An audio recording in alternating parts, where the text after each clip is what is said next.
있습니다. 오늘은 말씀을 다 함께 그걸 읽어보겠습니다.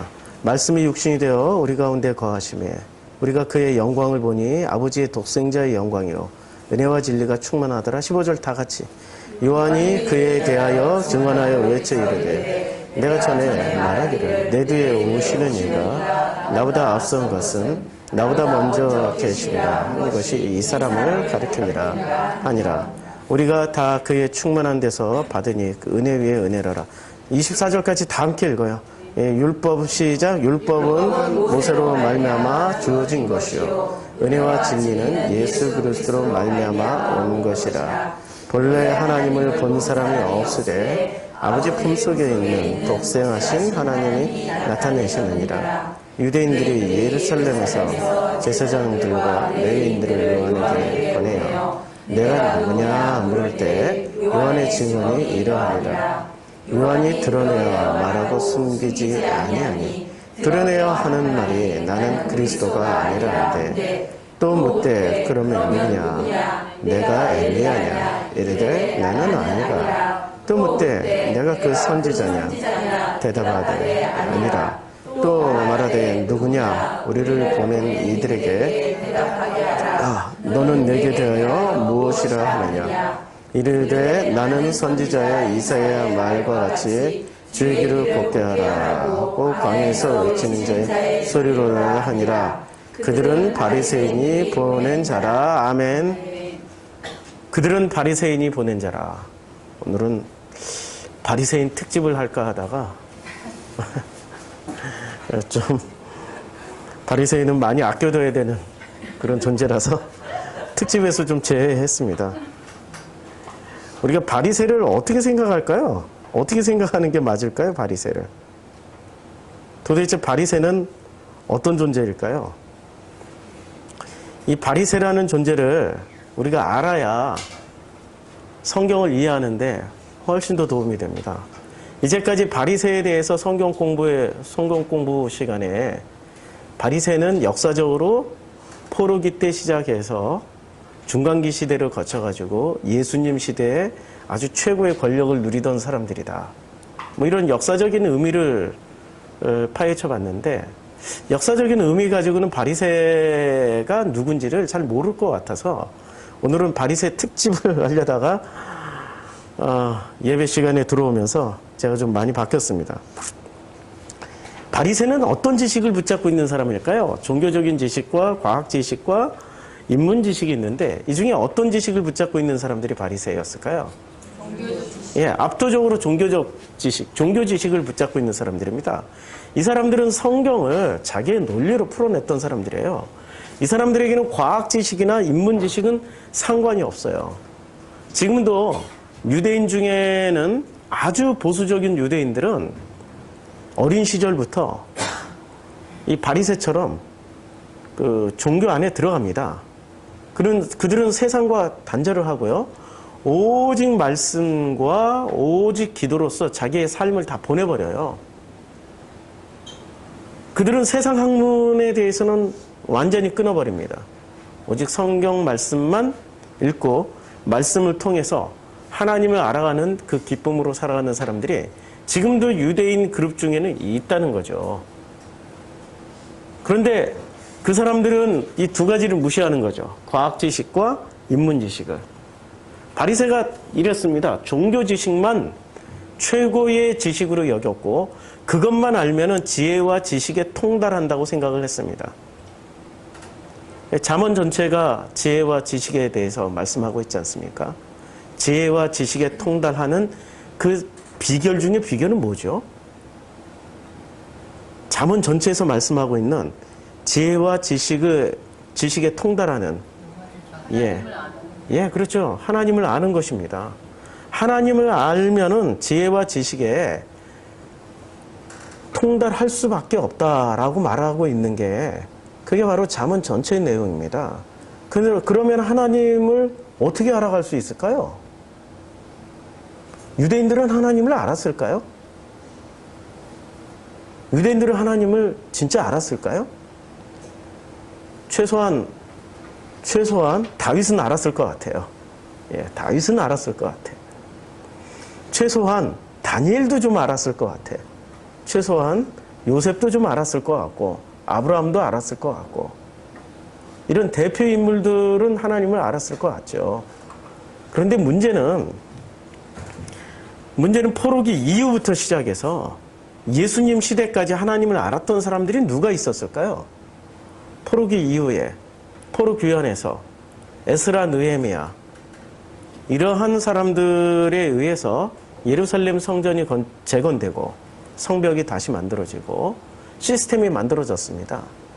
그런데 그 이후에 예수님 시대까지 400년이라는 시간 동안 중간기라는 그러니까 암흑기죠, 일명의 선지자도 나타나지 아니하고 예언자도 없었고 메시아도 오지 않았던 그 시간 동안에 여호와를 알았던 엘로힘을 알았던 사람들은 있었나요?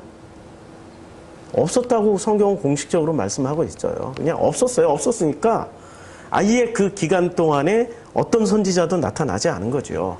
그 기간에 자신들이 하나님을 안다, 여호와를 안다라고 생각하면서 여호와를 설명해 줬던 사람들이 있었습니다.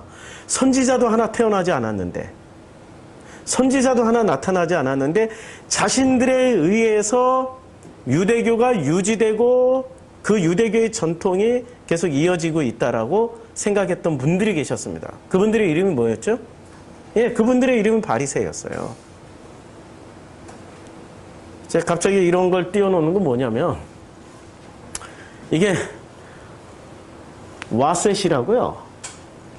이게 뭐냐면은 그 컨퍼런스입니다. 국제학술대회 컨퍼런스에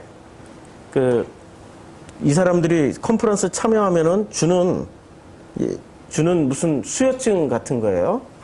근데 런던 유나이티드 킹덤이라고 돼 있는데 런던 유나이티드 킹덤에서 주는 게 아니고요. 마치 이런 걸 보면은 진짜처럼 보이잖아요. 우리는 영어 잘 모르니까.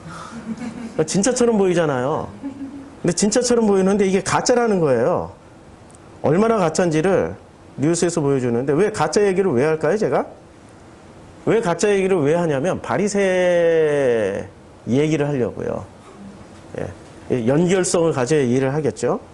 2013년도 노벨 생리학상을 타신 분이세요. 학계에서 어떤 위치도 없는 사람들이 와셋을 운영합니다. 로버트 후버 1988년도 노벨 화학 수상자. 자, 이게 그 해적 학술지군요, 와셋. 그래서 명백한 사기입니다. 처벌받아야 마땅하죠. 그 다음에 슈테판 헬 2014년 노벨 화학상 수상자입니다. 만약에 그 가짜 학술단체 와셋 얘기하는 거예요. 그것이 사람들을 단순히 속이는 것이 아니라 이용하고 있는 시스템을 가지고 있다면은 그 시스템 자체를 해체해야 됩니다. 근데 페리드 뮤리드 1998년도 노벨 생리의학상 수상자예요. 안타깝게도 일부 국가들은 논문의 개수와 그리고 논문을 인용한 지수에 기반해서 연구자의 급여와 연구비 지원 규모를 책정합니다. 저는 대학교에 있었으니까 이게 무슨 내용인지를 전 피부에 와닿게 이해를 해요. 제가 대학교에 있을 때, 제가 교목실에 있을 때 그때 교수평가제가 도입됐습니다. 1998년도에. 교수평가제가 도입이 돼가지고 교수들도 끊임없이 논문을 내야 돼요. 발표를 해야 됩니다. 어떤 권위 있는 그 학술 단체에 나가서 발표를 해야 돼요. 그래서 그런 성과들을 통하여 가지고 교수들이 평점을 받기 시작을 했습니다. 그게 한 20여 년 돼요. 근데 그런 시스템을 악용해 가지고 가짜 학술 단체에 가짜 논문 가지고 발표를 하고 발표했다고 그러고 상금을 타먹는 겁니다. 논문 연구비를 타먹는 거예요. 이런 거 없어져야 된다는 얘기죠. 말도 안 된다고 생각합니다. 전 이런 시스템을 싫어합니다. 책정 기준은 논문의 질이 돼야 돼. 논문의 질이 중요하지 논문의 양이 중요한 게 아니거든요. 왜냐하면 의학 논문 같은 경우는 사람을 살릴 수도 있는 논문이에요. 사람을 죽일 수도 있고요. 그런데 가짜 학술단체에 가서 가짜 논문을 내는 사람이 버젓이 대학병원의 교수이자 의사를 하고 있으면은 어떤 일이 벌어지겠습니까? 위험한 일이 되는 거죠. 가짜가 진짜 행사를 한다는 거예요. 무엇을 가지고요? 와셋이라는 가짜 학술 단체를 이용해서. 그래서 이 연구 수백 개의 엉터리 같은 논문을 쓸 필요가 없고, 지금 논문이 홍수 시대입니다. 지금 한국에서 쏟아지고 있는 논문 수만 개, 수십만 개가 쏟아지고 있어요. 그건 누가 읽어요? 전문가들이 읽고, 전문가들이 크리틱 해주고, 전문가들이 코멘트 해주고, 전문가들이 평을 해줘야 되는 거죠. 지금 이 대한민국만 해도 주일날 11시에 쏟아지는 설교가 지금 수만 개가 쏟아지고 있어요. 누가 크리틱을 해줘요? 누가 코멘트를 해주냐고요. 그냥 설교면은 전부 다 그게 진리인 줄 알고 있는데 결코 진리가 아닐 수도 있어요. 몇 안 되더라도 진짜 좋은 논문이 더욱 가치가 있는 겁니다. 진짜 좋은 논문이. 여기에 방점을 찍어야 돼요. 진짜 좋은 논문이, 진짜 좋은 설교가 가치가 있는 거죠. 이게 와셋이 어떻게 만들어졌냐면, 와셋이 총 그 학술 분야가 50개 분야가 있습니다. 근데 요 각 하나마다 신학하면은 신학 밑에, 신학이란 폴더 밑에 뭐가 있을까요? 조직신학, 성서신학, 그 다음에 성서신학 내에서는 또 뭐 신약신학, 구약신학 뭐 이렇게 또 나뉘고, 그 다음에 조직신학 밑에는 조직신학의 무슨 인간론, 신론, 죄론, 구원론 이렇게 해서 쭉 나누다 보면 요 밑에 20개씩 나뉘어집니다. 20개 학술대회가 또 존재하는 거죠. 다 합치면은 이게 몇 개가 되냐면 총 1000개가 되는 겁니다. 근데 총 1000개가 되는데 이 1000개가 되는 이 학술, 숫자상으로는 우리가 복잡하잖아요. 우리는 10개만 넘어가면 복잡해지잖아요. 100개 넘어가면 뇌를 이렇게 우리 생각을 놔버리잖아요. 우리 신학이라는 학문이 이 지금 전 세계에서 이 왓셋에 논문을 넣는데 어떤 사람들이 넣냐? 이게 2007년도에는 연도별 제출 건수로 보면은 이렇게 적어요. 5,000개 이하예요. 전부 다 여기 5,000개입니다. 근데 2014년도, 15년도 가가지고는 15,000개가 이렇게 넘어요. 점차 유명해지는 거죠. 점차 유명해지는데 여기에 참가하는 상위, 이 가짜 왓셋에 가짜 논문 발표에 참가하는 상위 10개국을 뽑아봤더니 인도 넘버원. 역시 인도야. 역시 인도야. 왜냐하면 인도가 한국하고 같은 시스템이에요. 열심히 성과를 내면 성공할 수 있는 시스템이 인도가. 인도 사람하고 한국 사람하고 굉장히 비슷하다는 거 아시죠? 사기 기질도 비슷해요. 그리고 한때는 우리나라의 그 신라시대에 인도의 공주가 시집도 오고 그랬어요. 우리나라 사람의 상당 부분은 인도의 피를 받은 겁니다. 인도 사람하고 말도 호환이 돼요. 인도 사람하고. 넘버 2가 미국입니다. 이건 충격적인 일이에요. 그 다음에 넘버 3가 말레이시아, 넘버 4가 프랑스, 한국이 넘버 5가 됐습니다. 가짜 학술지의 논문을 하는, 자, 왓셋 참가 상위 10명을 뽑았더니 이 사람이 누구냐면 세말 아르딘은, 이 사람이 이게 창시자의 왓셋을 만든 사람이에요. 자기가 만들고 자기가 논문을 내는데 논문을 쭉 이 사람이 낸 논문 74개를 다 조사했더니 세상에 화학, 의학, 생물학, 신학, 철학 모두 다 가짜로 써가지고, 그래서 이 가짜 논문을 어떻게 만드는지를 그 독일 국영 방송국에서 테스트를 했어요. MIT에서 가짜 논문을 만드는 프로그램이 있어요. 제목을 딱 쳐서 넣었더니 1초 만에 수백 페이지짜리 가짜 논문이 만들어지는 겁니다. 1초 만에. 제목 하나만 써주면 하나님과 인간과의 무슨 상관관계, 인간의 죄는 어떻게 용서함을 받는가, 뭐 이렇게 딱 제목 하나 넣잖아요. 그럼 성경 구절부터 그동안에 있었던 그 신학 에비던스까지 딱 찾아가지고 1초 만에 300페이지짜리 논문, 박사학위 논문이 착 나와. 그걸 여기다 탁 넣으면은 왓셋에서 무조건 오케이 하고 컨퍼런스 할 수 있게 해줘요. 얼마나 엉터리예요? 세상이 이 지경까지 왔어요. 근데 이 사람은 창시자니까 뭐 논문 한 대 치고 이게 지금 전부 다 한국 사람들입니다.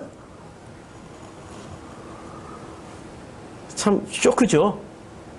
한국 사람들이 이런 편법에 굉장히 능한 족속이 돼버린 거예요. 이 사람이 창시자고요. 터키 사람입니다.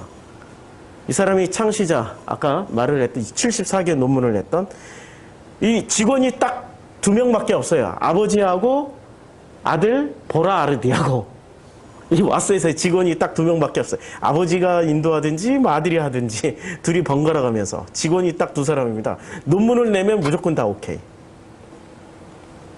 말이 안 되는 거죠. 이 우리나라가 논문 제출 건수인데 2016년 433건, 433명이 이 와셋을 통해 가지고 국제 인증을 받은 거예요.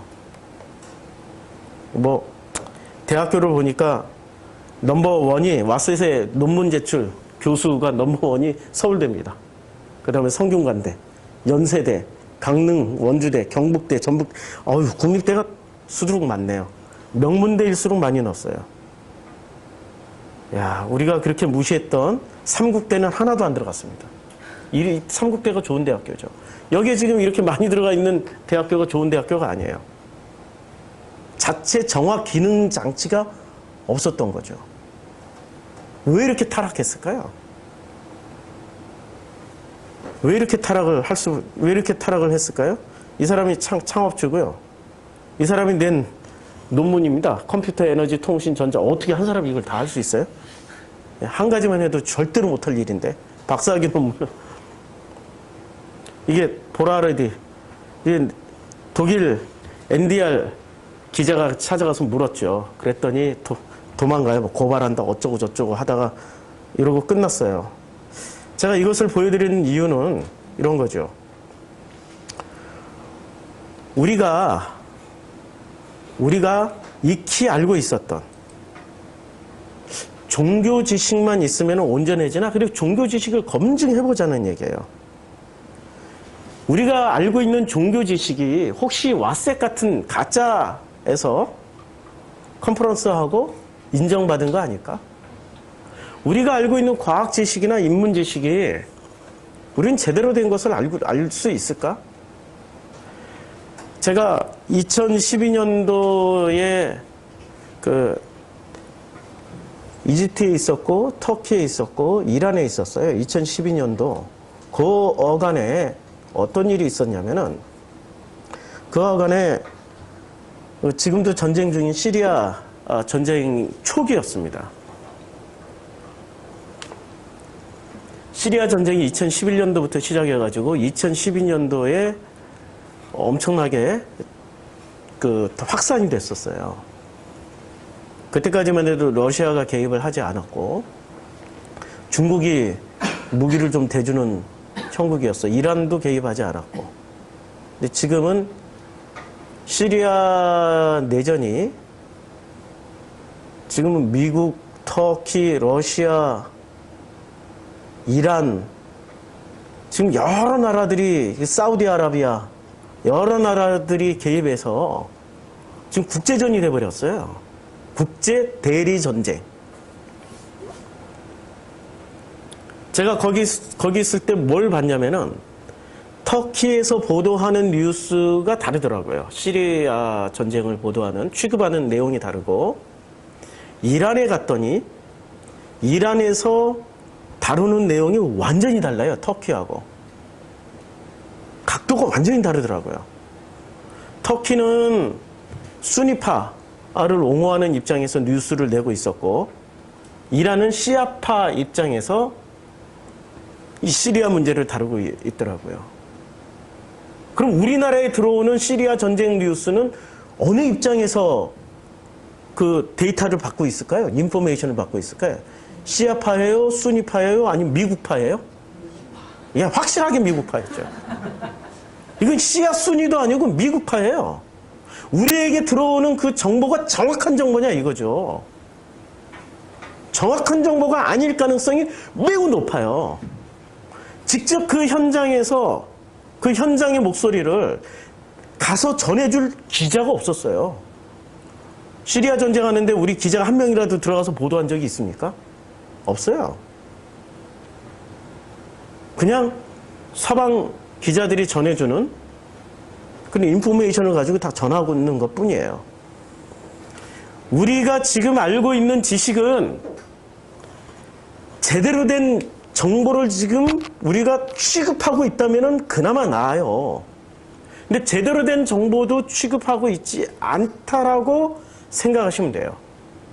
우리가 가지고 있는 정보는 제대로 된 정보가 아니에요. 예를 들어서 구약 성경을 알고 싶은데 구약 성경에 대한 정보는 어디에 제일 고고학적 자료가 어디에 제일 많이 묻혀 있을까요? 구약 성경의 자료가 이스라엘 땅에 많이 묻혀 있을까요? 아니면 지금 이라크 땅에 많이 묻혀 있을까요? 이라크 땅에 많이 묻혀 있어요. 이스라엘에는 예루살렘 성전 하나밖에 없는 거고요. 진짜 자료는 창세기 1장부터 시작해서 창세기 50장 사이에 있었던 이 이야기들은 전부 어디에 묻혀 있어요? 이라크 땅, 이 비옥한 초승달 지역 내에 다 묻혀 있는 거예요. 유프라테스강, 티그리스강 유역에. 거기는 지금도 땅을 파면 수메르 문화가 나옵니다. 아카드 문명이 나오고, 그걸 통해 가지고 우리가 창세기에서 홍수 이야기라든지 에덴 동산의 이야기라든지 바벨탑 사건이라든지 이런 걸 추적할 수 있단 말이에요. 그런데 그런 모든 데이터들이 누가 파갔어요? 그 속에 있는 것을? 예? 서구가 다 파갔어요. 식민지 이라크, 이란, 아니 이라크, 이집트를 다 식민지로 만들었던 그 서구가 포크레인 가지고 막 파갔어요. 전부 거기에 있는 유적은 어디 가서 볼 수 있습니까?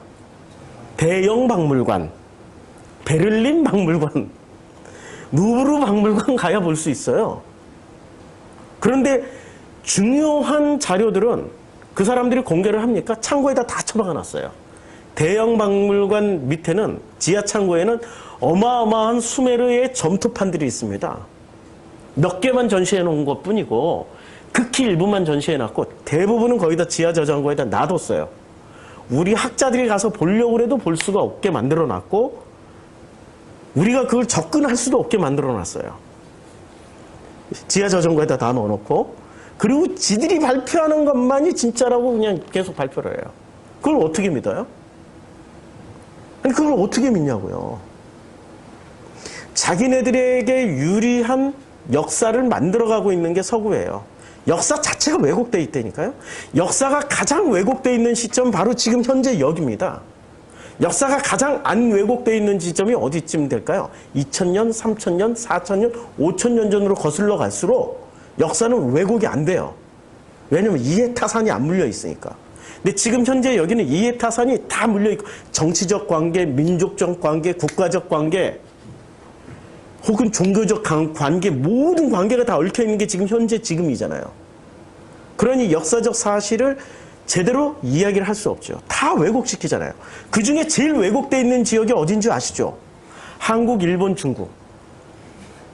한중일이 제일 왜곡되어 있단 말이에요. 중국은 전부 다 지네 땅이라고 그래. 고구려도 지네 땅, 백제도 지네 땅, 신라도 지네 땅이라고 그러고, 세상이 저쪽 서쪽에 있는 티벳도 지네 땅이라고 그래요. 티벳은 토번이라는 국가로 당나라보다 더 크고 당나라를 지배하고 있었어요. 우리가 이렇게 뭔가를 바치잖아요? 그걸 뭐라고 그래요? 공출? 조공을 바치잖아요. 당나라가 토번에게 조공을 바치고 있었어요. 심지어 당나라 공주를 토번에게 시집을 보냈어요. 안 그러면 당나라가 짓밟히니까. 근데 그것도 지네 땅이래요. 일본은 어떻게 역사 왜곡을 해요? 전쟁을 지들이 일으킨 게 아니라고. 아시아인들이 원해서 전쟁을 했다고. 아직도 사과 안 하고 있단 말이에요. 한국은 또 어떻게 역사를 왜곡하고 있어요? 그건 비밀. 우리나라 국제적 관계가 얽혀 있기 때문에 비밀. 이러한 지식들이 얼마나 많이 왜곡되어 있을까요? 우리는 그런 거 단 한 번도 생각을 안 해봤단 말이에요. 우리가 가지고 있는 이것을, 이 성경만 잘 읽으면은 다 돼 라고 생각하지만, 이 성경을 행간을 풀어서 에비던스, 증거를 제공해야 될 모든 이 지식들은, 역사적 유물들이 왜곡되어 있는 상태에서 성경을 읽으면 성경이 제대로 해석이 될까요? 위험한 거죠. 아주 위험한 거죠. 예를 들어서 지난번에 제가 한번 말씀드렸던 적이 있는데, 자, 이게 안 나온다. 지난번에 제가 주일 설교 때 한번 말씀드린 게 있는데, 사라, 누구죠? 아브라함의 아내죠. 아브라함의 아내 이름이 사라인데, 이게,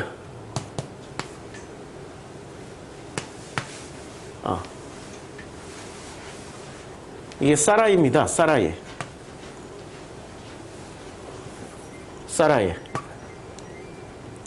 이 사라이가, 요게 사라예요. 근데 요게 어디서 왔냐면은, 사라이에서 왔고요. 이 사라이는 어디서 온 말이죠? 아카드어에서 와서, 그래서 이 아카드어의 사르곤 왕에게서 나온 거예요. 우리의 그 왕을 부르는 그 이름이 있잖아요. 칸 하면은, 그 전부 다 왕의 이름이잖아요. 칸. 그러니까, 이렇게. 칸 하면은 이 칸은 무슨 칸 하면 다 왕이 되잖아요. 무슨 사르 하면은 다 왕이에요. 사르. 그러니까 사라라는 이름은 어디서 온 거예요? 수메르 문명에서 왔죠. 아카드가 지배하고 있었던. 그러면 이 사라는 이름만 보면은 이 사람은 어디 출신이에요? 왕족이에요. 왕족 출신이에요. 그러니까 왕족 출신이기 때문에 이집트에 가자마자, 그때 이집트는 굉장히 후진 문명이었습니다. 엄청 발전한 문명이 아니라 아브라함 시대만 해도 후진 문명이었어요. 왕족이 왔어요.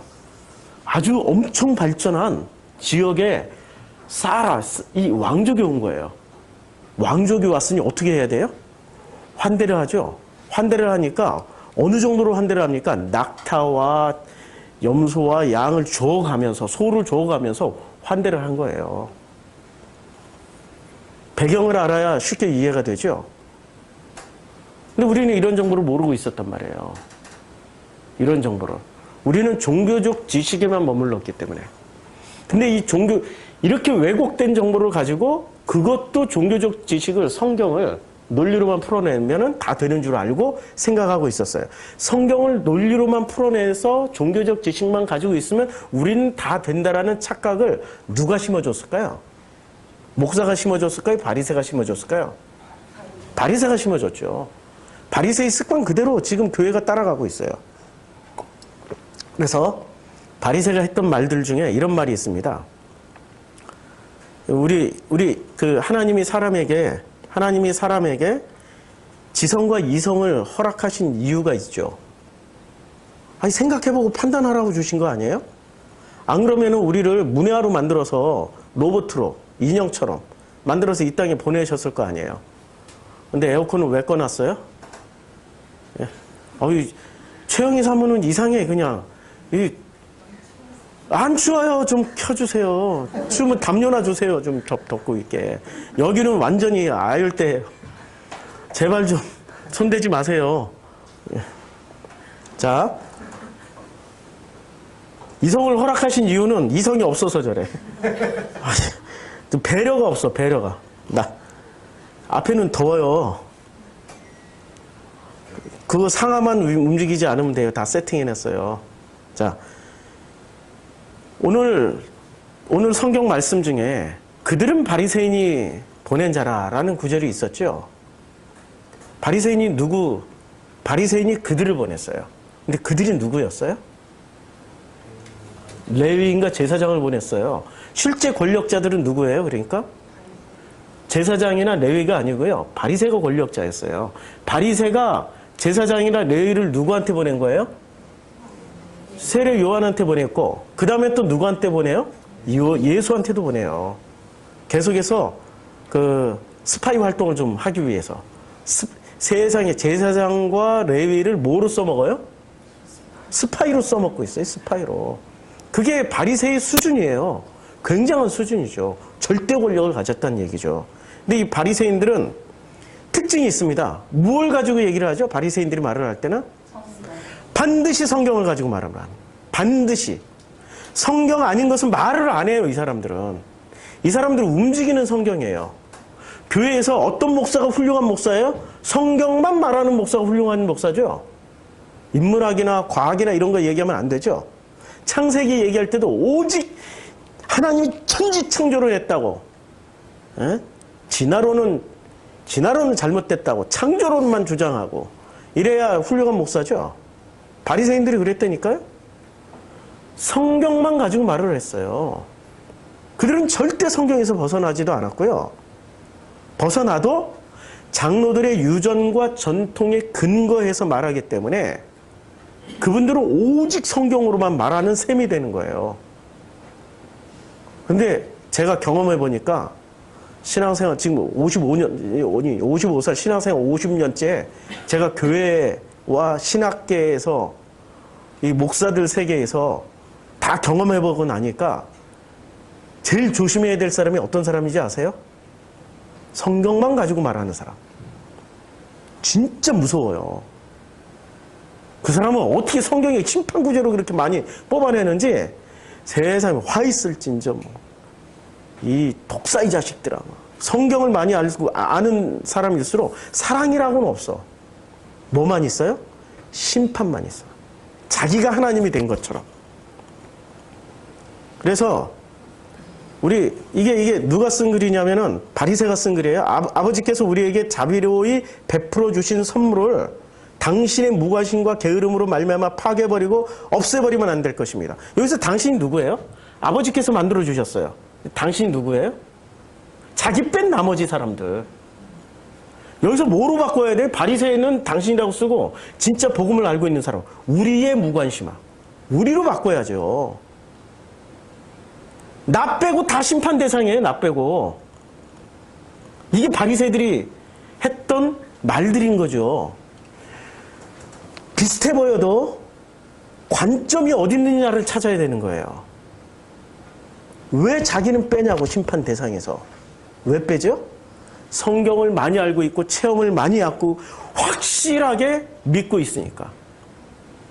그것 자체가 정답이고 그것 자체가 위험한 지름길이라는 거죠. 끊임없이 우리는 깨지고 넘어지고 터지면서 가는 길이에요. 왜 그럴까요? 왜? 왜 그렇죠? 아니, 우리는 뭐로 태어났어요? 사르크스로. 사르크스에 뭐가 담겨 있어요?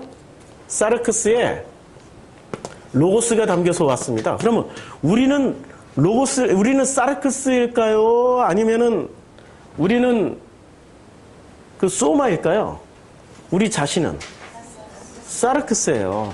사르크스는 절대 실수를 안 하죠. 절대 실수를 안 하고 완벽하죠. 아니죠. 사르크스는 살아있는 동안 내내 실수투성이요. 넘어지고 깨지고 터져요. 제가 한 열흘 정도 엄청나게 몸이 지금 힘들어요. 이유는 알 수 없어요. 너무 힘들고 낮과 밤이 막 구분이 없어졌어요. 낮에도 거의 밤잠처럼 수시로 자고 밤에도 나처럼 조금씩 깨어 있는데 아유 막 정신이 없어요. 오늘도 와가지고 너무 힘들어가지고 여기 좀 누워 있었어요. 요 앞에 뭔가를 이 준비를 하고 해야 되는데 완전 무기력. 사람이 몸이 힘드니까 뭐가 힘들어질까요? 몸이 힘드니까 마음도 힘들어지더라고요. 내가 사르크스라는 증거거든요. 힘들면은 내 안에 담겨져 있는 것조차도 그 마음조차도 온전해지질 않아요. 몸과 마음은 하나로 연결되어 있지 몸 따로 마음 따로가 아니더라고요. 건강한 몸에 건강한 정신이 든다. 그치요? 건강한 몸에 건강한 정신이 드는 거예요. 힘들면은 그럼 로고스는 우리 마음은 그렇다 치더라도 로고스는 변할까요? 안 변하죠? 로고스는 자기 로고스는 바뀌지만 하나님의 로고스는 안 바뀌어요. 그러면 건강한 몸에 건강한 로고스, 연약한 몸에 연약한 로고스 말이 안 되죠. 연약하더라도 로고스는 언제나 동일하시기 때문에 어떤 상태가 될까요? 내 몸이 힘들더라도 로고스에 붙잡힌 마음은 변함이 없더라고요. 그걸 뭐로 확인할 수 있어요? 제가 최영희 성도에 대한 사랑으로 확인할 수 있단 말이에요. 물론 힘들어서 마음, 표정 그렇게 그래요. 근데 언제나 힘들어도 말은, 그 마음의 중심에서 나오는 말은 사랑을 담고 나오더라고요. 본인은 그렇게 들을지 안 들을지 모르는데 나는 그랬어. 중심이 잡혀 있어야 된단 말이에요. 기독교 설교자 중에 입만 열면 인간의 죄악과 자격 없음을 말하므로 이런 분들 계시잖아요. 그리고 내일 패 그냥. 인간을 하나님 대신 그냥 두들겨 패는 사람들이 있어요. 그런 설교자들이 수두룩해요. 그걸 진짜 복음 설교라고 자신하고 있고 그것으로 열심을 내고 있어요. 그리고 온갖 성경 구절도 다 끌어다가 성경 말씀으로 막 패요. 그냥. 그 설교 들으면 지옥 자식이 돼. 그래서 무조건 구원받아야 되는 그런 당위성에 빠지게 돼요. 게다가 인간의 입은 사악하고 교만하여서 한마디 더 하죠. 침묵까지 하라고 그래요. 자신의 침묵을 안 해. 문제는 다른 사람 다 침묵하라고 그래놓고 자기는 침묵 안 해. 이게 무슨 얘기냐면 모든 행실과 정갈함으로 하나님께 영광 돌리기 위해서 끊임없이 이런 설교를 해요. 있잖아요. 우리 잘 알잖아요. 이게 바로 바리새인들이었어요. 바리새인들이 이렇게 살았다니까요. 코코넛과 친일파.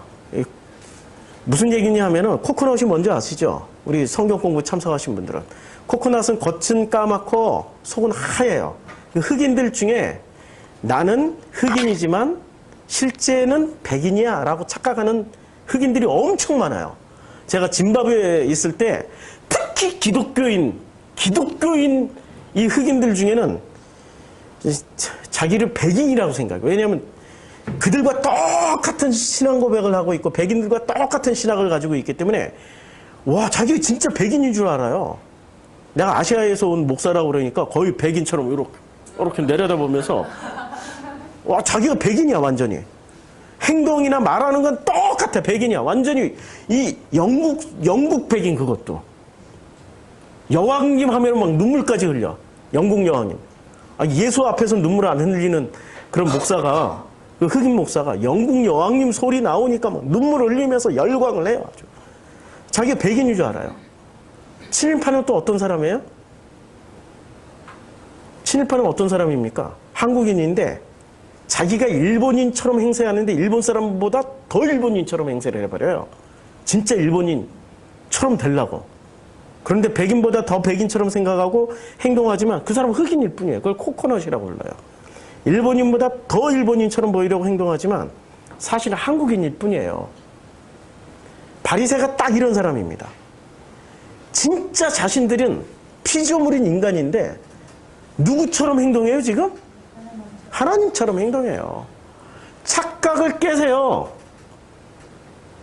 지금 스스로 하나님이 돼가지고 하나님처럼 하나님 행세를 하려고 하는 사람들이 수두룩 빡빡해요. 지금 이 교회만 벗어나면은 당회장님들부터 시작해가지고 원어 성경하는 그분들까지 스스로 하나님처럼 행동을 하고 하나님처럼 하지만은 실제는 코코넛과 친일파들이에요.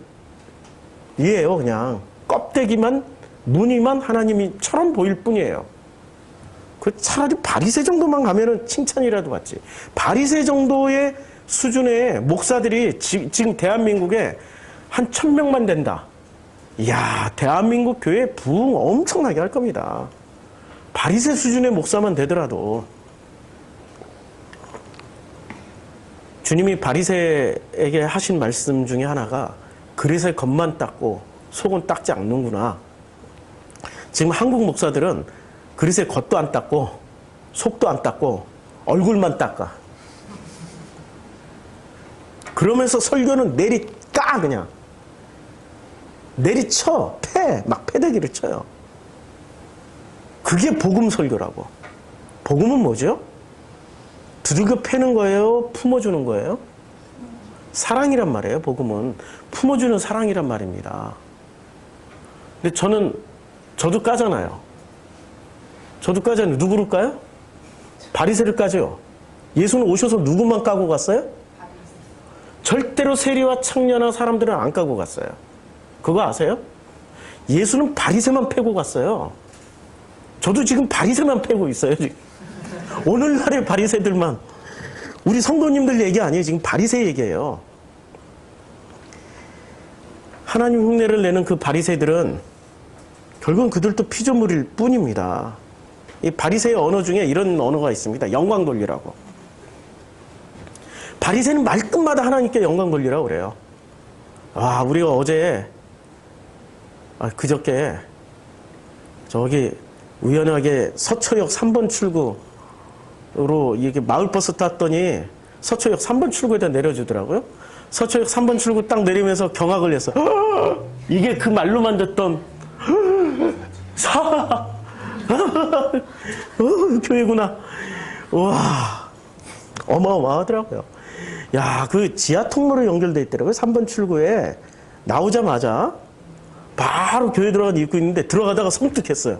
여기 예쁜 아가씨가 지키고 있는 거야. 손 깜짝 놀랐어. 모자까지 쓰고 어쩌면 그렇게 제복닭이 있고 그래가지고 예쁜 아가씨 정도야 예결을 이렇게 하면서 들어갔는데 갔더니 또 경비원이 또 있는 거야. 야, 교회 한 관문 들어갈 때마다 마치 그 아가씨에게 스캔당하고 경비원에게 스캔당해서 이 죄가 폭로당할 것 같아.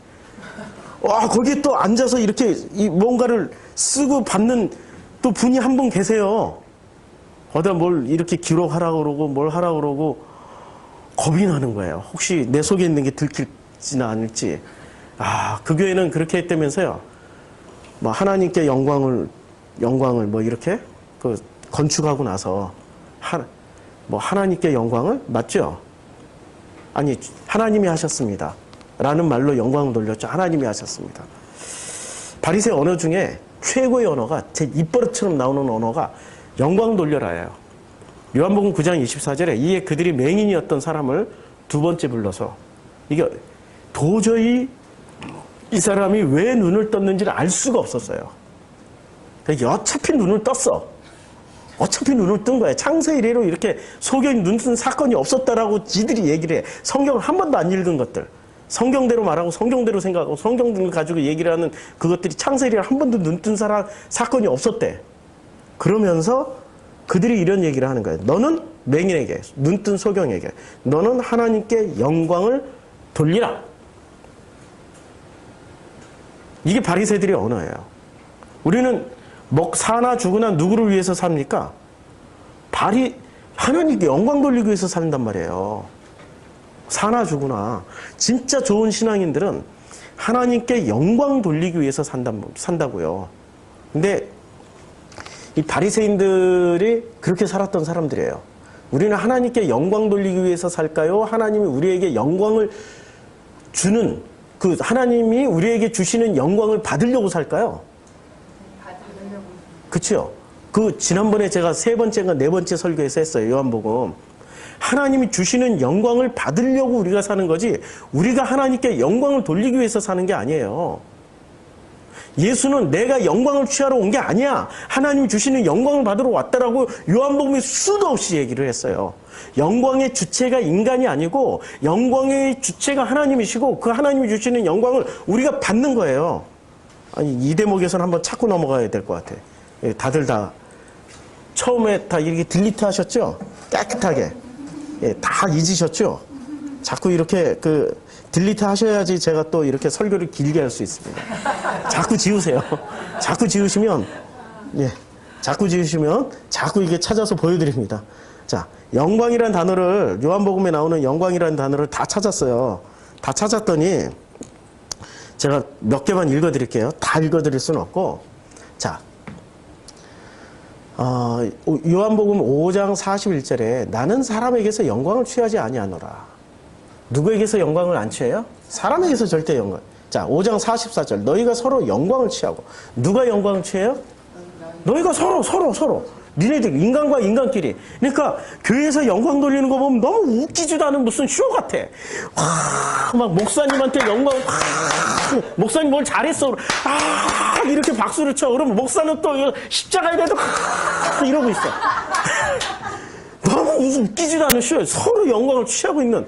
우리 다 알거든, 그거. 어렸을 때부터 너무 많이 봐가지고, 처음엔 몇 번은 속아 넘어가줬지만, 이제 자꾸 보다 보니까, 아유, 지들이 자작쇼 하고 있구나. 다 알고 있거든요. 자, 너희가 서로 영광을 취하고, 그리고 유일하신 하나님께로부터 오는 영광은 구하지 아니하니. 그러니까, 영광을 지금 하나님께 드리라는 말씀이에요? 영광을 받으라는 말씀이에요? 하나님께로부터, 유일하신 하나님께로부터 오는 영광을 우리가 받아야 되는 존재예요. 그러니까 우리는 영광스러운 존재란 말이에요. 근데 이것을 누가 왜곡시켜요? 바리새가.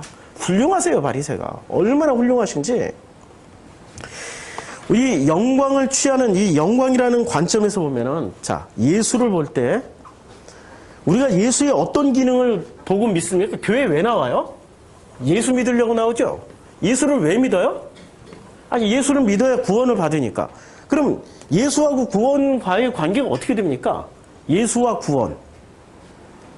예수가, 아니, 우리가 구원받는데 예수가 어떤 역할을 해줘요? 변호사 역할을 해주잖아요. 변호사. 이걸 다시 한번 띄워드릴게요. 여기 보면은, 예수가 영광을 받는데, 그 영광 받고, 자, 이거는 그 바리새 특집인데 요걸 안 하겠다는 얘기예요. 바리새 특집을. 예수는 뭐예요? 아니, 예수를 우리가 뭐로 사용하고 있어요? 변호사로 사용하고 있단 말이에요. 그래서 우리는 상상을 합니다. 이게 전부 다 우리의 고정관념으로 심어놓은, 우리의 문화 풍습 속에 심어놓은 이 신앙 형태로 예수를 생각하는 거죠. 자, 보세요. 우리가 딱 숨이 끊어지면은 누구 앞에 서죠? 예. 그래서 심판을 받죠. 근데 그 심판 받는데 예수를 잘 믿었던 사람은 누가 촤 하고 나타나요? 예수가 짬나타하고 나타나서 뭐를 해주셔요? 변론을 해주시죠. 변호사. 그러니까 우리는 이 변호사를 고용한 거예요. 우리 지금 기존 신학으로는 변호사를 고용했는데 이 변호사가 혹시 변론을 잘못해 줄까봐 변호사이신 예수에게 뭐를 해요? 드리고 바치고 섬기는 거죠. 엄청나게 공력을 들이잖아요. 아니, 드리고 바치고 섬기는 것을 아내에게 해주고 남편에게 해주고 자식들한테 해주라고. 우리가 하나님께 영광을 돌리는 게 아니라 하나님이 우리한테 영광을 주신다고요. 관점을 바꿔야 돼요. 변호사인 예수가 짠 하고 나타나가지고 우리를 대신해서 변론을 해줘야 되기 때문에 이 변호사 비용을 많이 줄수록 예수가 변론을 많이 해준다고 생각한단 말이에요. 이거야말로 인본주의죠. 그거야말로 인본주의란 말이에요. 신본주의는 뭐죠? 하나님 중심의 신앙생활은 하나님이 우리에게 영광을 주시는 거예요. 그렇죠? 그러면 내가 드리고 바친 결론으로 이 변호사 예수가 나를 변론해 주는 건가요? 아니면 하나님이 그냥 당신이 오셔서 그냥 우리에게 변론을 다 해주시나요? 그게 그 장면이 어디서 나와요? 탕자가 아버지께로 돌아갈 때 탕자가 가긴 갔지만 결론적으로 맨발로 뛰어나가지고 와락 끌어안으신 분이 아버지예요? 탕자예요? 아버지가 우리를 그렇게 끌어안고 변론을 해주시는 거죠. 그렇죠? 그러면 우리는 왜 그 심판대 앞에서 심판을 받는 그 이상한 상상을 했을까요? 마치 옥황상제 앞에 서게 되는 우리 조상들의 어떤 습관들 같이. 죽음은 누구 앞에 섭니까? 우리 조상들은. 누구 앞에 선다고 믿었어요? 옥황상제 앞에. 그래서 옥황상제 앞에 이렇게 서 있으면은 누가 와요? 천사가 아니고 우리나라에서는 선녀들이 전부 다 여자라서 나는 기분 좋은데, 선녀, 선남들이 와서 뭔가를 이렇게 뭐 변론하고 그게 나오잖아요. 영화에 있잖아요. 영화 어디서 나왔죠? 대박 터졌던 영화. 예, 신과 함께. 신과 함께 장면이잖아요, 그게. 신과 함께를 제일 많이 본 사람들이 누군지 아세요? 신과 함께 영화를? 기독교인들. 관객의 절반이 기독교인들이었어요. 관객의 절반이. 아니, 이건 성경적이지도 않고 전혀 성서적인 내용이 하나도 없는데, 이야, 이게 마치 막 성서에 나오는 내용처럼 자기네들도 하나님 앞에 서서 심판을 받는 그 장면에, 와, 변론자 예수를 찾아야 된다. 이제 그 영화 보고 나서 교회 가가지고 예수한테 드리고 바치고 섬기고 헌금 2배를 만땅하고, 그 헌금이 있어 우리 교회에 와서 해줘요. 내가 다 변론을 해줄게.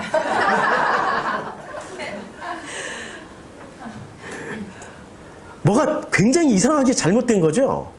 뭐가 잘못된 거예요? 종교 지식이 뭔가 많이 왜곡되어 있는 거예요. 왜 왜곡되어 있을까요? 우리 내부에 있는 바리새들에 의해서. 이거는 전혀 성경적이지 않다고요. 자, 보세요. 왜 성경적이지 않냐면은 아주 심플하게. 하나님 보이세요? 안 보이세요? 안 보이는 분 앞에 우리가 서 있어. 근데 왜 보이는 분으로 상상을 해요? 한번 생각을 해봐요. 우리 죽음 이후에 어떤 분인지 모르는데 거대한 분이 내 앞에 서 있는 거 상상하고 있단 말이에요. 안 보이는 분이란 말이에요. 안 보이는 분. 보면 어떻게 돼요? 심판 받기 전에 이미 끝나. 보이지 않는 분에게 심판을 받는 거예요? 그러면 보이는 예수가 나타나서 변론을 해줄까요? 보이지 않는 로고스가 와서 변론을 해줄까요? 보이지 않는 로고스가 변론을 해주는 거죠. 요한복음에서 그거 얘기하는 거예요. 보이지 않는 로고스. 예수는 뭐로 오셨어요? 로고스로 오셨단 말이에요. 예수의 본질은 로고스예요. 그런데 왜 예수의 본질인 로고스를 붙잡지 않고 예수의 껍데기인, 껍질은 이 형상이 뭐를 붙잡아요? 사르크스를 왜 붙잡냐고. 왜 사르크스를 붙잡을까요? 로고스가 나하고 비슷해요? 사르크스가 나하고 비슷해요? 사르크스가 나하고 비슷한 거예요. 그러니까 사르크스를 붙잡는 거죠. 말씀이 육신돼서 왔다. 드디어 왔다. 최고다. 붙잡아. 그냥 무조건 붙잡아. 그러니까 예수를 뭐로 붙잡았어요? 예수의 본질이신 로고스로 붙잡지 않고 뭐로 붙잡았냐면 형상으로 붙잡았어요. 형상으로. 근데 이 형상으로 붙잡은 예수는 사르크스로 오셨단 말이에요. 썩어요, 안 썩어요? 썩어요. 썩어서 없어져요. 그 형태는 썩어서 없어져요. 예수와 모세의 공통분모는 시체를 찾을 수가 없다. 왜 시체를 찾을 수 없게 해놨을까요? 숭배하지 말라고. 자, 형상을 숭배하는 종교가, 형상 숭배 종교가 어떤 종교죠? 바알 숭배하는 사람들, 아세라 숭배하는 사람들. 이게 형상을 숭배한단 말이에요. 그들은 형상을 새겨놓고 그 형상에 의미 부여를 하는 거예요. 거기다 인격을 부여하고 거기다 의미 부여를 하고 거기다 권능을 집어넣고 그 권능을 집어넣은 그 형상들이 자기를 마치 잘해주고 축복해주고 엄청난 길흉화복을 다 열어줄 것 같아가지고 형상을 붙잡고 형상을 숭배를 해버린단 말이에요. 형상 숭배하던 그 다신교 시스템에서 태어난 게 이 형상 숭배의 다신교 시스템이잖아요. 다신교 시스템에서 태어난 종교가 어떤 종교예요? 그게 바로 유일신교, 바로 유대교가 탄생했단 말이에요. 유대교의 창세기가 쓰여질 때, 광야에서 창세기를 쓸 때, 그때 애굽이나 그때 수메르나 아카드나 아니면 그 주변에 존재했던 가나안 땅에는 다신교였어요? 유일신교였어요? 다신교였죠. 다신교는 형상을 숭배하는 종교란 말이에요. 유일신교란 말이에요. 유일신교. 창세기는 혁명이에요. 그래서 창세기 1장이 쓰여질 때는 창조주 하나님과 피조물 인간을 명확하게 구분해놨어요. 유일신이라고. 그렇죠? 명확하게 왜 구분을 해놨죠? 구분한 이유, 하나님의 형상이 아니고 우리 하나님의 형상으로 우리를 우리를 지었으니, 우리는 지음 받았으니, 우리는 뭐예요? 피조물이야. 세상의 신은 한 분이야. 이거 얘기하려고 그런 거죠? 그렇죠? 그 이후로는 형상 숭배를 하지 말라고 그런 거잖아요. 그래서 유대교는 형상 숭배 안 해요. 유대교는 어떤 형상이든 숭배를 안 한다니까요? 인물도 숭배 안 해요. 랍비는 존경할지언정 랍비를 신의 반열에 올리질 않아요. 신의 반열에 올리질 않는다니까요? 이슬람도 유일신교죠. 이슬람은 유대교보다 한 걸음 더 나가요. 이슬람에는 모든 그림이나 사진은 뭐가 돼요? 우상이 돼가지고 이슬람에서는 그림, 사진 없어요. 이슬람 성전인 모스크 같은 데 가면은 그림 한 장, 사진 한 장 없어요. 전부 뭘로 만들어요? 뭔가를 예쁘게 만들어야 되는데 뭐로 만들어요? 무늬로만 해요. 사람들이 해석 불가한 무늬로만 해놔요. 붙잡지 못하게. 그런데 우리는 이 형상을 신의 반열에다 많이 올려놨어. 최초로 신이 되신 형상은 어느 분이세요? 마리아. 그렇잖아요. 놀랍잖아요. 그 다음에 또 누구를 신으로 올려놨어요? 네, 예수를 신으로 올려놨어요. 아니, 원래 신이시니까 신으로 올려놓는데, 그런데 그분이 무엇을 믿으라고요? 로고스를 믿으라고. 로고스는 어떤 기능이 있습니까? 로고스의 절대적 기능. 아버지 하나님께로 인도하는 기능이에요. 향해서 가게 만드는. 이 로고스를 예수는 로고스를 가져오신 사르크스란 말이에요. 근데 왜 사람들이 사르크스이신 예수를 지금 찾아요? 예수의 얼굴 찾기 게임 하잖아요. 역사적으로. 튀린의 세마포를 이렇게 찾았다 해가지고 튀린의 세마포에 찍혔던 예수의 얼굴을 엑스레이로 뭐로 투영을 했더니 예수의 얼굴이 나왔더니 와, 지금 놀랍게도 수염 나오고 머리 길고 지금의 백인 예수하고 비슷하다고 얘기하잖아요. 키도 185. 그때는 중동 사람들 185 안 됐어요. 유럽인들, 100년 전에 유럽인들 지금만큼 안 컸어요. 어디 가면 볼 수 있냐? 유럽인들의 형질이 어디에 제일 잘 보존되어 있냐면 남미 가면, 남미 백인들 보면 남미 백인들이 여러분들 거보다 클까요? 작을까요? 여자들 기준으로. 남미 백인 여자들 기준으로. 우리 하영이가 162cm인가 그러는데 최영희 성도가 170 정도 돼요. 남미 백인 여자들하고 서 있으면 거인이 서 있는 거예요. 남미 백인 여자들 그렇게 크질 않아요. 150대예요. 150대. 키가 그렇게 안 커요. 100년 전에 유럽인들이 그렇게 작았단 말이에요.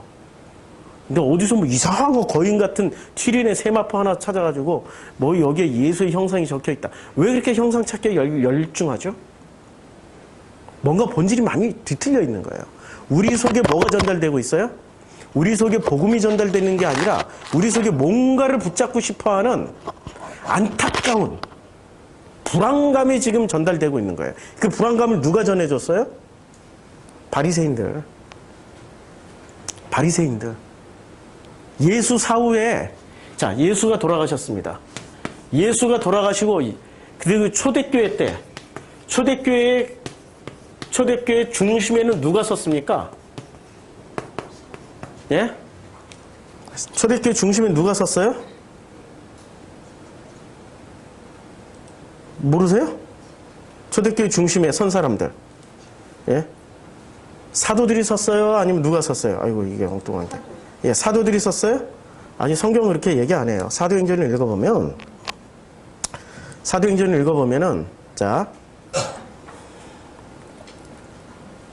전부 다 누가 섰냐면 바리새가 섰어요. 사도행전에 바리새의 역할을 한번 보자고요. 사도행전에 나타나는. 바리새인 가말리엘은 율법교사로 사도행전 5장 34절이에요. 모든 백성이 존경받는 자라 공회 중에 일어나 명하여 사도들을 잠깐 바깥에 나가게 하고 뭐를 해줬습니까? 잠깐 바깥에 나가게 하고. 네? 변론해줬어요. 사도들을 다 잡아 죽이자 할 때 바리새의 가말리엘이 일어나가지고 변론을 해줬다니까요. 저들을 가만히 냅둬. 진짜 하나님 뜻이면은 저들이 잘 될 것이고 하나님 뜻이 아니면 망할 거야. 그쵸? 그 다음에 15장 5절 바리새파 중에 어떤 믿는 사람들이 일어나 말하되 이방인에게 할례를 행하고 모세 율법을 지키라 명하는 것이 마땅하다! 마땅하다 했어요. 마땅하다고 그랬더니 어떤 일이 벌어집니까? 사도행전 마지막 장에 가면은 결례 다 행해요. 누가 이겼어요? 바리새가. 초대교회 중심에는 사도가 아니고요.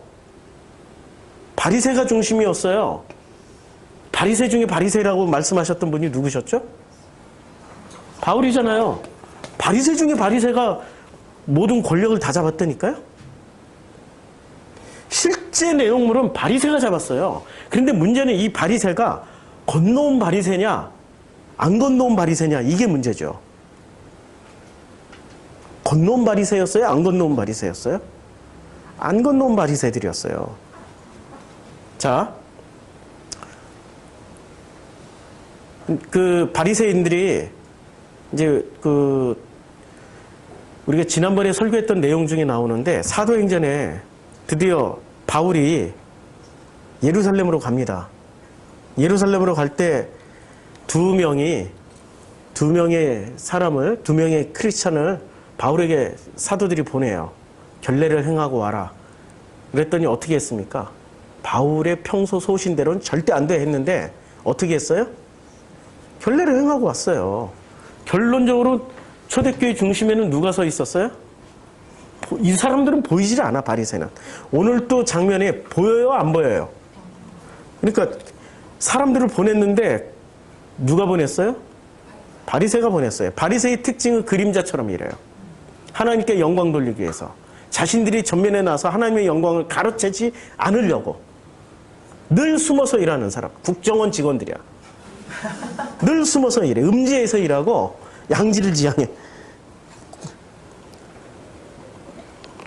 그런데 이런 바리새를 여러분들이 구분해낼 수 있을 것 같아요? 못해요. 구분할 수 없습니다.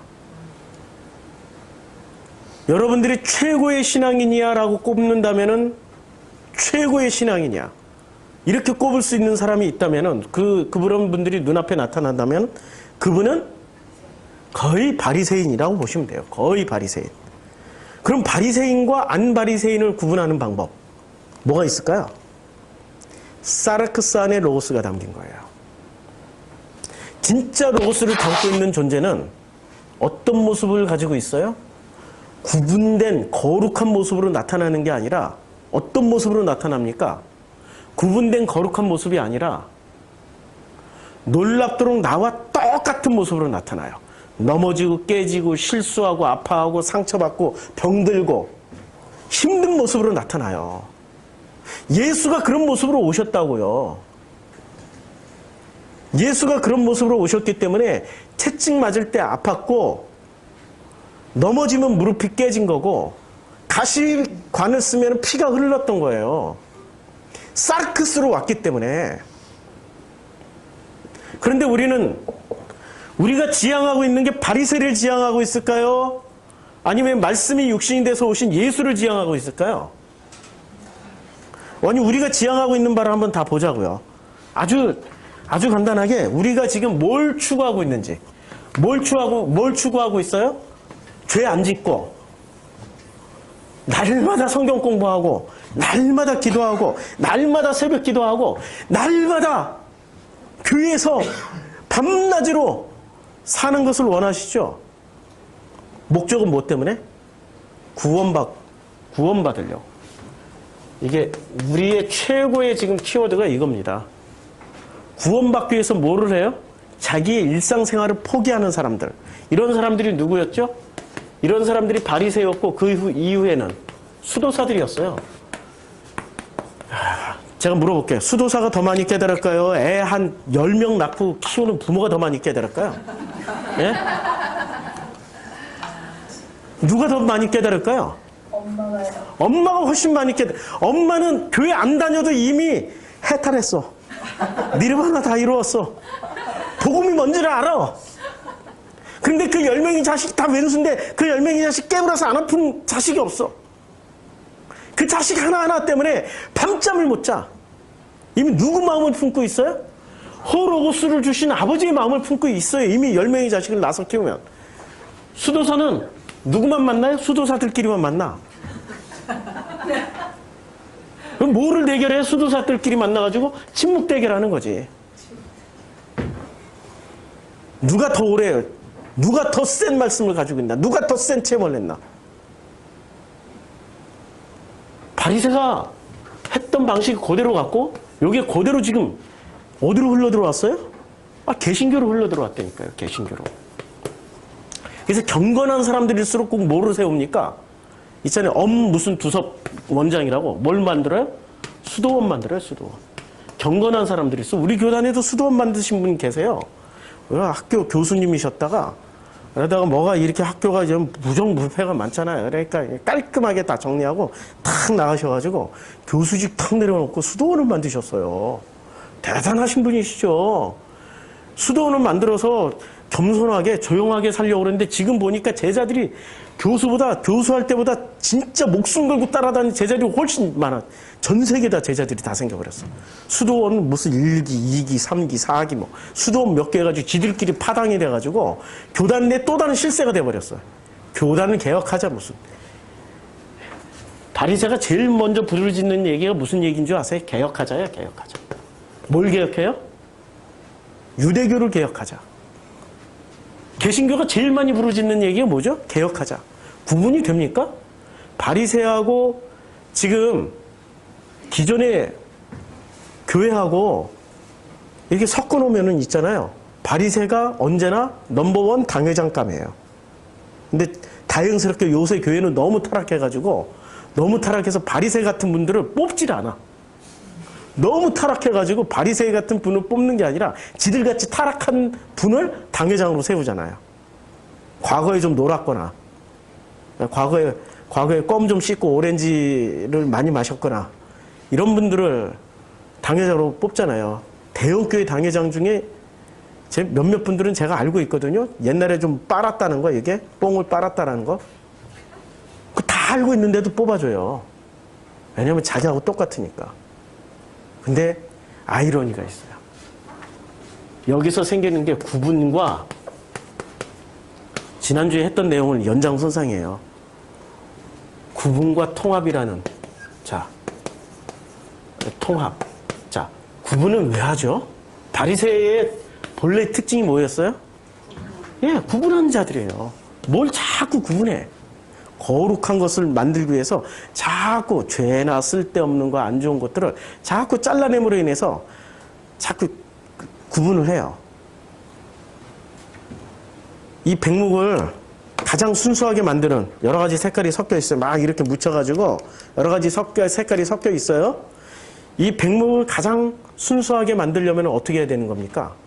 이거 구분해내야 되잖아요. 닦아내고 쓸어내고 잘라내고 구분해요. 근데 계속 나와. 그럼 어떻게 계속 잘라내고 닦아내고 잘라내고 닦아내다 보니까 뭐가 남아요? 아무것도 남지 않았더라. 바리새의 방법은, 구분하는 방법은 뭐만 남겨요? 아무것도 남지 않았더라. 이게 어떻게 보면 복음 같죠?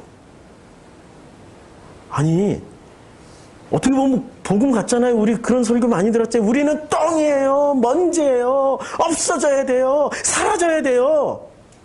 그런 설교 많이 들었죠? 그 설교 들을 때 혁명적이었어요. 왜냐하면 드디어 개혁을 하는구나. 와, 이게 개혁이구나. 이거말로 복음이구나. 이렇게, 저도 그렇게 들어왔어요. 그런데 계속 듣다 보니까 뭐가 이상해. 뭐가 이상하죠? 계속 구분만 해.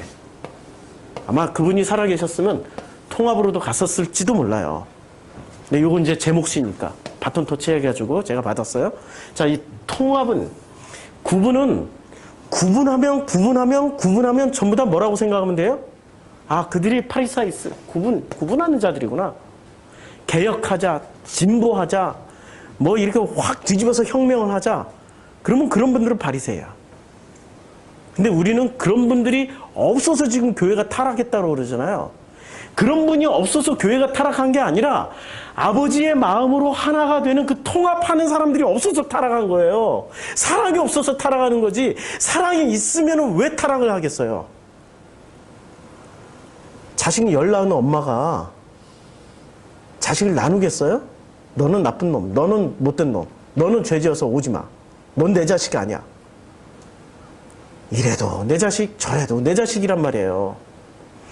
통합하자고요. 그게 사랑이에요. 사랑이라는 것은 구분하고 나누어서 내가 정결해지는 것이 아니라 정결한 내가 부둥켜 안는 거예요. 그러니까 사도행전에서 이런 장면이 나오는 거죠. 베드로가 기도하러 올라갔더니 그 옥상에 지붕에 올라가서 기도를 하는데 이렇게 그 베드로가 환상을 봐요. 그 환상 가운데 뭘 먹으라고 그러죠. 자, 이제 그 하늘이 열리며 한 그릇이 내려오는 것을 보니 큰 보자기가 갖고 네 개를 메어 땅에 들여왔더라. 그 안에 땅에 있는 각종 네 발 가진 짐승과 기는 것과 공중에 나는 것들이 있더라. 또 소리가 있으되 베드로야 일어나 잡아먹으라 하거늘 베드로가 이르되 주여 그럴 수 없나이다. 속되고 깨끗하지 아니한 것을 내가 결코 먹지 아니하였나이다. 또 두 번째 소리가 있으되 하나님께서 깨끗하게 하신 것을 내가 속되다 하지 말라 하더라. 이런 일이 몇 번 있어요? 3번 있은 후 그릇이 곧 어디로 가요? 하늘로 올라가요.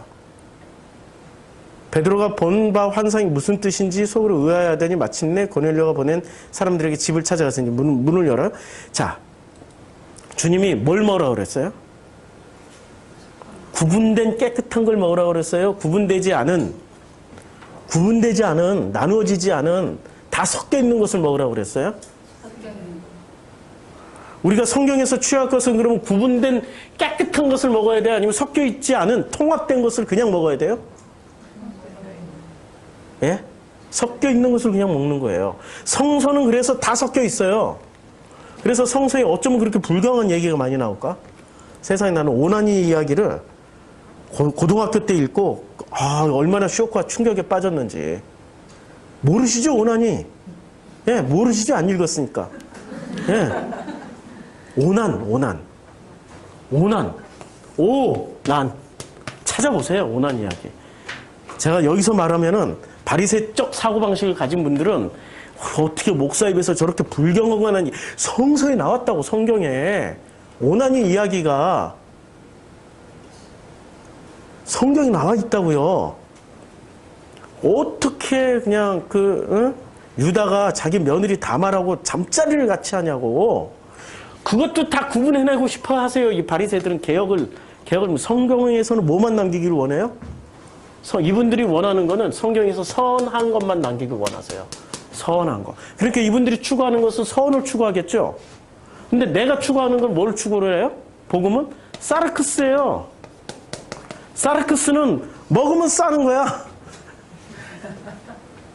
안 싸면 사르크스는 괴로워. 가스 차고 그 가스가 이름하여 똥가스가 되는데 이게 빵 터지면은 옆에 사람 다 죽어요. 괴로워요. 사르크스 법칙은 먹으면 싸야 되는 거야. 괴로우면 눈물 흘리는 거고 슬픔은 눈물 흘리는 거예요. 사르크스는. 기쁨은 막 웃는 거예요. 근데 바리새 쪽으로 가면은 구분을 해요. 웃음은 경망스러운 거야. 구분을 해낸다고요. 자기네들이 생각하는 선은 절대 웃지를 말아야 돼. 경건해야 돼. 거룩해야 돼. 하나님께 영광 돌리는 그런 사람의 자세로 살아가야 되기 때문에. 우리는 이 모든 것을 뭐라고 얘기를 해요? 자기 로고스예요. 바리새를 자기 로고스의 최고봉에 있는 분들이세요. 바리새들이. 지금 자기 로고스 아직도 얘기하는데 자기 로고스 아직도 못 알아듣겠죠? 처음에 자기 로고스는 자기 생각인 줄 알았어요.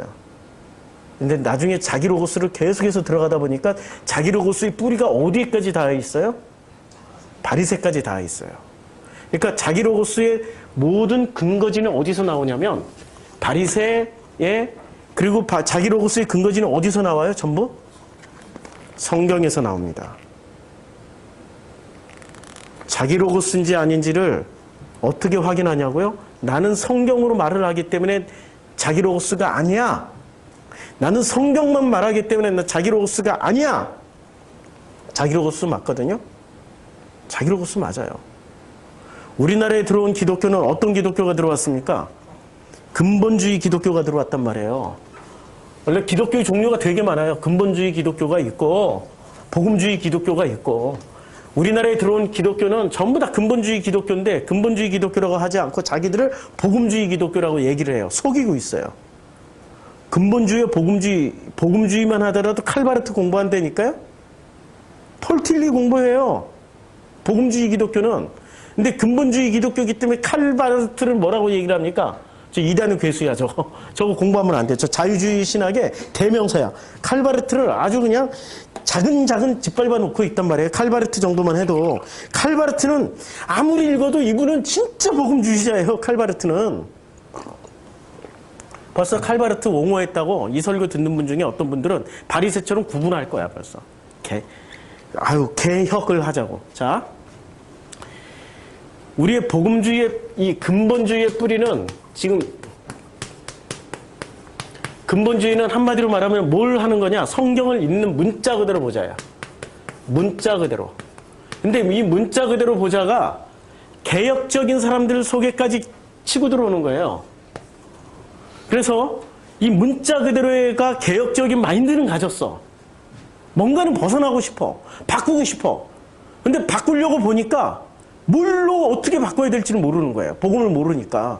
그러니까 이 사람들이 선택한 게 문자 그대로 하는 사람들이 있어요. 원어 성경 하는 사람들. 원어 성경은 문자에서 벗어납니까? 아니, 원어 성경이 문자에서 벗어나냐고요. 문자 그대로예요.